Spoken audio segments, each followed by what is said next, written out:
আমি মরার দিন এই মানুষের মমতার মধ্যেই পড়তে চাই, সিলেটের মানুষের ভালোবাসার মধ্যেই পড়তে চাই, এটাই আমার। এবং আমার সবসময় শর্মা নদীর তীরে আমার ঠিকানা রে, বাবা সাজালের দেশ সিলেট ভূমিরে, এইটা সবসময় মনের মধ্যে থাকে। আসসালামু আলাইকুম, welcome to Sylhet to London. সবাই রে সিলেট টু লন্ডন চ্যানেলের পক্ষ থেকে আমি মোহাম্মদ রেদওয়ান ইসলাম আন্তরিক শুভেচ্ছা অভিনন্দন জানাচ্ছি।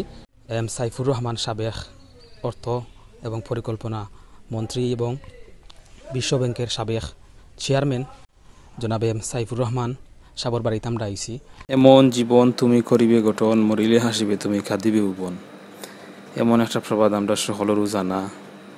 তারই জ্বলন্ত প্রমাণ হইলে গিয়া সিলেট বিভাগর তথা সারা বাংলাদেশের গর্ব মৌলভীবাজারে জন্মরত সাবেক অর্থমন্ত্রী, সাবেক বিশ্ব ব্যাংকের চেয়ারম্যান জনাব মরহুম সাইফুর রহমান সাহেব। মৌলভীবাজারের বারমদন গ্রামে 1932 সালে জন্মগ্রহণ করছিল সাইফুর রহমান সাহেব। থানোর হারা জীবন আছিল উজ্জ্বল ও কর্মময়। বিলেত ফেরত চার্টার্ড অ্যাকাউন্ট আপন যোগ্যতায় তাইন দেশের অর্থমন্ত্রী হয়েছেন বারবার। দেশের জাতীয় সংসদের মাঝে হলতনে বেশি বাজেট উপস্থাপন করিয়াও গিয়েছেনকে বিশ্ব রেকর্ডদারি।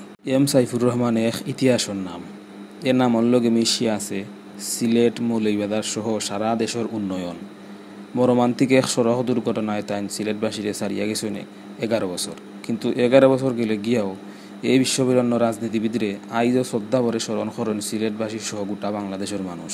সাইফুর রহমান সাহেব মৌলভীবাজার, সিলেট তথা সারা বাংলাদেশের মাঝে যে উন্নয়নমূলক কাজ হল করিয়া গেছেন, এই উন্নয়নমূলক কাজর লাগিয়া সারা জীবন এই দেশের মানুষ শ্রদ্ধার সাথে স্মরণ করব সাইফুর রহমান সাহেবরে। মরহুম সাইফুর রহমান সাহেবর খবর দেওয়া হয়েছে তাইনোর বাড়ির পশ্চিম পাশে পারিবারিক কবরস্থানও।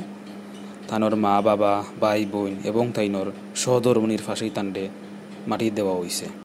এমন একজন বিশ্ববরণ্য রাজনীতিবিদ এবং বালামনের মানুষ সাইফুর রহমান সাহেব এবং তানোর পরিবারের সকল সদস্যরে আল্লাহ পাক রাব্বুল আলামিন যেন জান্নাতুল ফেরদাউসের উচ্চ মাকাম দান করেন এবং মৌলভীবাজার, সিলেট সারা দেশের মানুষ সাইফুর রহমান সাহেবের শ্রদ্ধার সাথে আজীবন মনে রাখিয়া যাইবা। তাইনোর বাড়ি আমরা সম্পূর্ণ ঘুরিয়া যাচ্ছি। তো যারা আপনারা দেখছেন অবশ্যই ভিডিওটা শেয়ার করিয়া অন্যরা দেখার সুযোগ করিয়া দিবা। ইনশাল্লাহ আপনার লগে আগামীতে আরও কোনো ভালো ভিডিও দেখাইব। সেই পর্যন্ত ভালো থাকুকা, সুস্থতা হোকা। সকলকে অসংখ্য ধন্যবাদ। আসসালামু আলাইকুম ওয়া রাহমাতুল্লাহি ওয়া বারাকাতুহু।